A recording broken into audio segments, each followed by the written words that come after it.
মুরাদনগরে যে জঘন্য আপনার ধর্ষণের ঘটনা ঘটেছে, সেটা আমরা বাংলাদেশের যে কোনো সাধারণ নাগরিকের মতো আমরা সবাই মর্মাহত, ক্ষুব্ধ, এবং আমরা আমাদের স্বরাষ্ট্র মন্ত্রণালয়ের সাথে সাথে ব্যবস্থা নিয়েছে।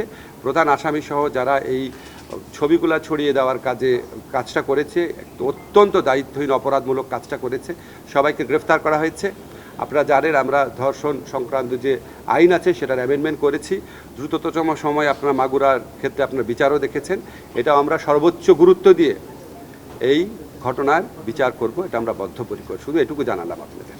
আমরা একটা চেঞ্জ এনেছি সিআরপিসির, খুবই গুরুত্বপূর্ণ চেঞ্জ। আমি সোজা করে বুঝায় বলি, এই চেঞ্জে বলা হয়েছে, আপনারা জানেন একটা মামলা যখন হয়, হত্যা মামলা, এটা ইনভেস্টিগেশনে 2 বছর, 3 বছর, 4 বছর লাগে, এবং এটার মধ্যে শত শত লোককে আসামি করা হয়, এবং এখানে কিছু কিছু ক্ষেত্রে আপনার এক ধরনের মামলা বাণিজ্য থাকে। তো এই লোকগুলা যারা এখানে আসামি হন, ওনারা 2-3 বছর যাবৎ একটা আশঙ্কার মধ্যে থাকেন যে কখন ওনাদেরকে গ্রেফতার করা হবে বা ওনাদের ক্ষেত্রে মানে গ্রেফতার বাণিজ্যটা হয় কি না। সেটা থেকে পরিত্রাণ পাওয়ার জন্য আমরা একটা নতুন বিধান করেছি। সিআরপিসিতে 173A নতুন বিধান যুক্ত করা হয়েছে।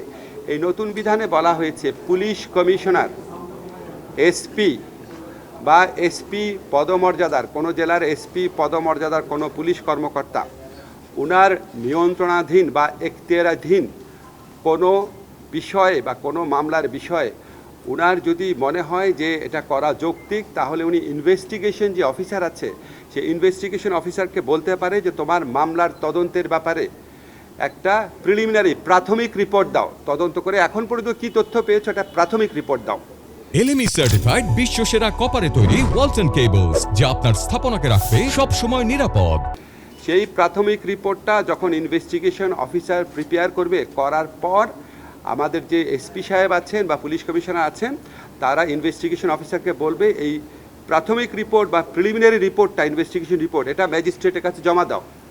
ম্যাজিস্ট্রেটের কাছে জমা দেওয়ার পর ম্যাজিস্ট্রেটের কাছে যদি মনে হয় যে এই মামলার মধ্যে 100 জন লোককে আসামি করা হয়েছে, তার মধ্যে 90 জনের ব্যাপারে কোনো অভিযোগই আসলে নাই, কোনো 90 জনের বিষয়ে কোনো সাক্ষী নাই, কোনো এভিডেন্স নাই, কোনো ইনসাফিসিয়েন্ট এভিডেন্স, যা এভিডেন্স আছে সেটা ধর্তব্যের মধ্যে না, তাহলে উনি সাথে সাথে প্রি ট্রায়াল স্টেজেই ওই মামলা থেকে ওই আসামিদেরকে, যাদের বিষয় বা যাদের বিরুদ্ধে কোনো সাবস্ট্যান্টিভ বা সাফিসিয়েন্ট এভিডেন্স নাই, তাদেরকে ওই মামলা থেকে মুক্ত করে দিতে পারবেন। তা আমরা আশা করছি এইটা যখন কার্যকর হবে, আশা করছি আমাদের পুলিশ প্রশাসন এবং আদালত প্রশাসন ওনারা একসাথে কাজ করে যেই সমস্ত মামলায় আপনার গ্রেফতার বাণিজ্য বা মামলা বাণিজ্য হচ্ছে, অসংখ্য লোককে আসামি করা হচ্ছে, এবং যাদের বিরুদ্ধে প্রিলিমিনারি রিপোর্টে, পুলিশের প্রাথমিক রিপোর্টে কোনো রকম এভিডেন্স পাওয়া যাবে না, তাদেরকে আদালত প্রাথমিক স্টেজে, প্রি ট্রায়াল স্টেজে বিচার শুরু করার আগেই ডিসচার্জ করে দিতে পারবেন। ডিসচার্জ করে দিলে ভুয়া মামলা বা মামলা বাণিজ্য থেকে অনেক লোক আশা করি রেহাই পাবেন।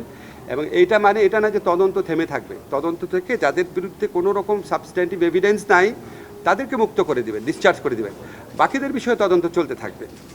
আবার তদন্ত চলাকালে পুলিশ যদি তদন্ত শেষ হওয়ার স্টেজে যদি দেখে, পূর্ণাঙ্গ তদন্ত রিপোর্ট যখন জমা দেবে, পুলিশ যদি দেখে যে না, যাদেরকে ডিসচার্জ করা হয়েছিল তাদের কারো কারো বিরুদ্ধে আসলেই পরবর্তীকালে সাবস্ট্যান্টিভ সাফিসিয়েন্ট এভিডেন্স পাওয়া যাচ্ছে, তখন পুলিশ যে রিপোর্টটা আদালতে জমা দিবে, ইচ্ছা করলে ওনারা ওই ব্যক্তিদের নাম, যাদের ব্যাপারে পরবর্তীকালে যথেষ্ট অভিযোগ পেয়েছেন, তাদের নাম আবার ইনক্লুড করতে পারবেন।